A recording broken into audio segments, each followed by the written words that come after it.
Assalamualaikum warahmatullahi wabarakatuh.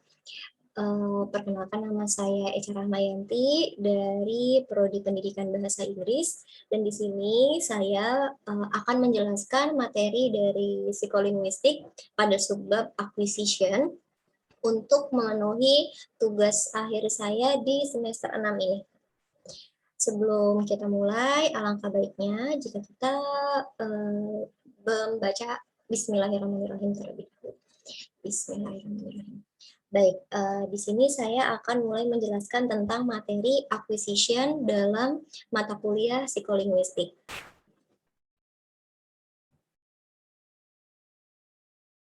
Oke, dari definisi acquisition sendiri ya, apa sih akuisisi itu? Akuisisi adalah proses manusia mendapatkan kemampuan untuk menangkap, menghasilkan, dan menggunakan kata untuk pemahaman dan komunikasi.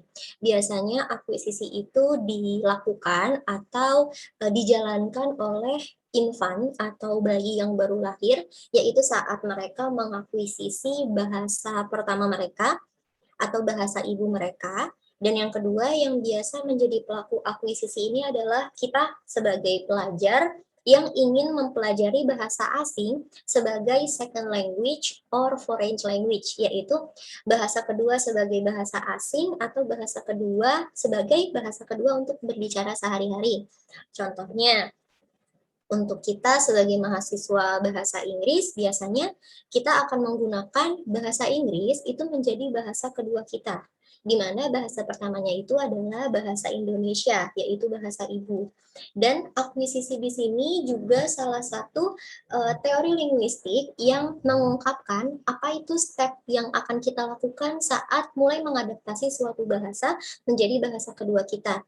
Bagaimana dari cara menangkap perkatanya, lalu dijadikan sebuah kalimat, sampai akhirnya kita bisa menyusun kata dan kalimat tersebut menjadi sebuah bahasa atau percakapan yang akan kita lakukan di bahasa kedua tersebut. Itu definisi dari akuisisi.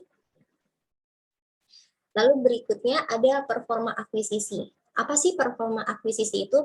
Jadi ini untuk infant ya, atau untuk bayi, di mana seorang bayi yang baru lahir atau manusia or human, mereka kan tidak mungkin tiba-tiba lahir langsung bisa berbicara.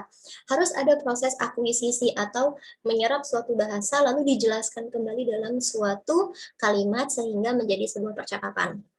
Performanya ini ada step atau time map-nya atau waktunya. Pertama dari 0,3 tahun, dari bayi itu biasanya menyerap atau meraba kalimat terlebih dahulu. Jadi mereka akan mendengar sebuah kata atau kalimat yang biasa diucapkan oleh orang tuanya. Yang kedua 0,9 tahun, hampir 1 tahun sudah mulai menyerap intonasinya.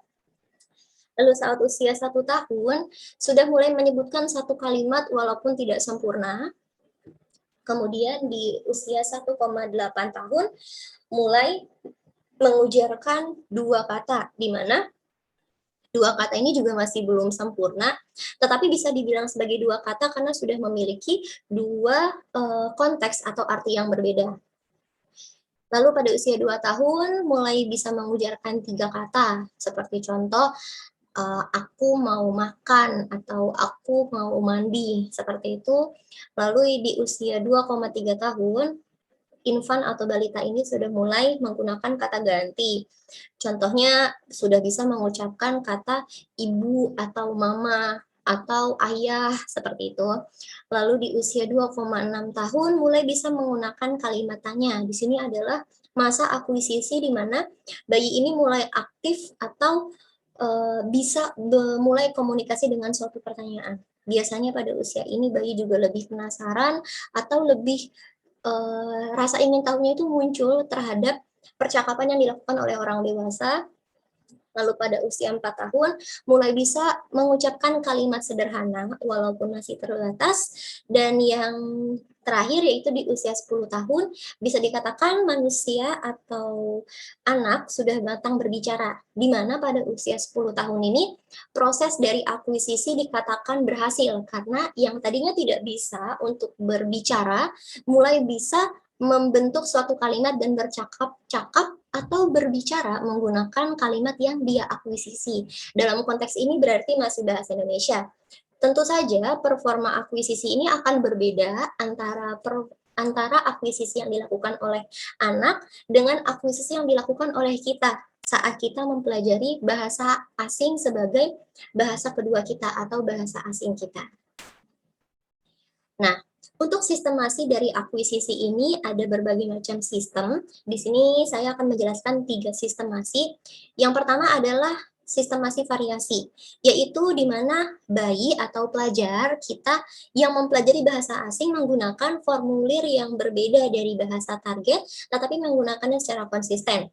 Contohnya, kalau kita ingin mempelajari atau menggunakan bahasa Inggris, otomatis kita akan menggunakan kalimat-kalimat sederhana yang kita lakukan secara konsisten dalam kehidupan sehari-hari.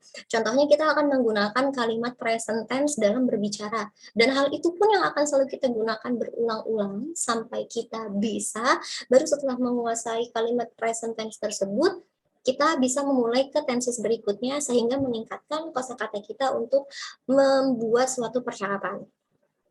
Lalu yang kedua ada namanya sistemasi U.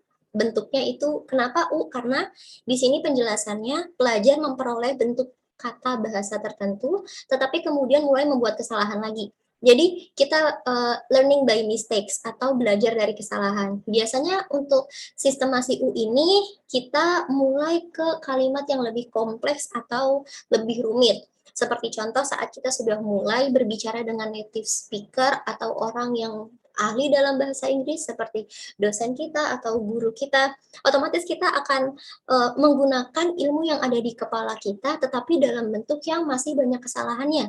Justru dari kesalahan tersebut, kita akan mulai menganggap, oh ternyata dari sini kalimat saya salah, dan akan membentuk bahasa baru atau tips dari kalimat yang akan kita buat berikutnya. Jadi dari sistemasi U ini adalah sistem kita mengakuisisi atau mempelajari bahasa dari kesalahan.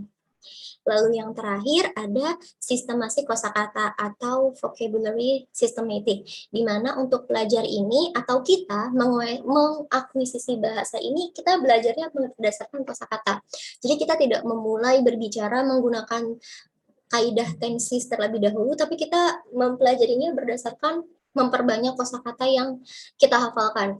Justru dari kosakata tersebut, nanti kita baru bisa membentuk suatu kalimat, baru kita memiliki keberanian untuk berbicara bahasa Inggris sebagai bahasa kedua kita dengan orang lain.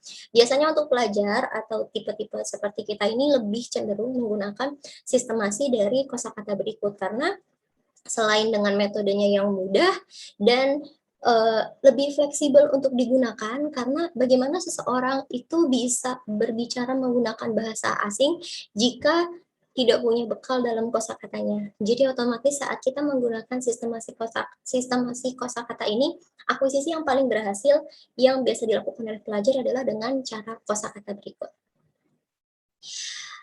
Thank you. Mungkin itu sekian penjelasan dari saya mengenai materi akuisisi di pelajaran linguistik. Sebelumnya terima kasih untuk yang sudah memperhatikan. Mohon maaf juga bila ada kesalahan. Saya akhiri. Wassalamualaikum warahmatullahi wabarakatuh.